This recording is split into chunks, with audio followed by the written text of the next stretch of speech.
La pêche à la morue, des morues de plus en plus petites. Depuis des années, les pêcheurs norvégiens capturent la morue en mer. Cela constitue une ressource précieuse pour l'homme et il y a 100 ans, les morues pêchées étaient fréquemment de grande taille. L'homme utilisait des filets qui retenaient les plus grands poissons et permettaient aux plus petits de s'échapper. Les gros poissons ont commencé à disparaître. Cette tendance n'était pas bénéfique pour l'industrie de la pêche. La pêche a été arrêtée, mais la tendance ne s'est pas inversée. Les morues qui autrefois étaient si grandes deviennent de plus en plus petites. Comment expliquer que la taille des morues diminue sans cesse? Nous allons comprendre ce qui se passe à travers un jeu. La durée de ce jeu est de 30 minutes. Le matériel nécessaire, un plateau de jeu, 240 jetons, 60 rouges, 60 jaunes, 60 bleus et 60 noirs, un sac appelé patrimoine génétique, une boîte réserve, une boîte destruction et une feuille de résultat. Le principe. On considère que la taille de la morue est déterminée par 3 gènes. En réalité, il y a bien plus de gènes qui participent à l'expression de ce caractère. Pour chaque gène, il existe 4 allèles qui n'ont pas la même importance sur la taille. Les différents gènes et leurs allèles sont représentés par des jetons. Il y a 4 jetons de couleurs différentes. L'allèle rouge représente 4 unités de taille. L'allèle jaune, par un jeton jaune, 3 unités de taille.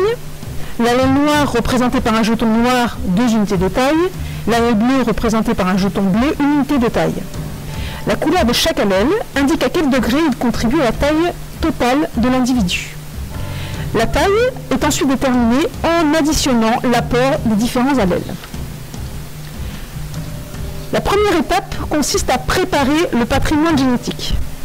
Pour cela, on considère que la population est dans un état équilibré, c'est-à-dire qu'il y a 25% d'allèles de chaque couleur.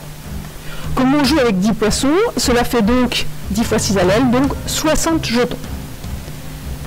On va donc mettre dans le sac représentant le patrimoine génétique 15 jetons de chaque couleur. La deuxième étape correspond à la mise en place de la population de départ. On va tirer au sort 6 jetons, 2 pour chaque gène, pour chacune des 10 morues. On positionne les jetons aux emplacements indiqués sur les morues et ce tirage au sort se fait au hasard. Dans l'exemple de gauche, il y a 6 jetons bleus. Chaque jeton correspond à une unité de taille. Ici, comme il y a 6 jetons bleus, cela correspond à 6 unités de taille. Ce poisson est donc celui qui a la taille minimale. À droite, il correspond à un poisson qui a la taille maximale, c'est-à-dire 64 unités de taille. La troisième étape. On note la taille des 10 poissons de départ sur la grille de résultats. Vous avez le tableau avec noté poisson 1, poisson 2, poisson 3, etc. Et la première génération notée 1. Il faut donc pour chaque poisson indiquer la taille du poisson.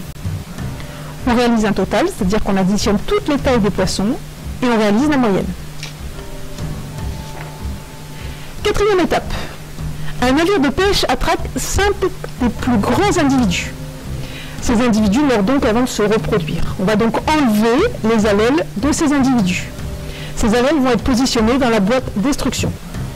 S'il y a plusieurs individus de la même taille, on décide au hasard lesquels sont retirés et lesquels restent. Les individus restants peuvent maintenant se reproduire. Leurs jetons sont remis dans le sachet représentant le patrimoine génétique. Pour chaque jeton, on rajoute un jeton de la même couleur. Ces jetons sont bien sûr pris dans le réservoir. Vous avez l'exemple suivant avec les différents jetons.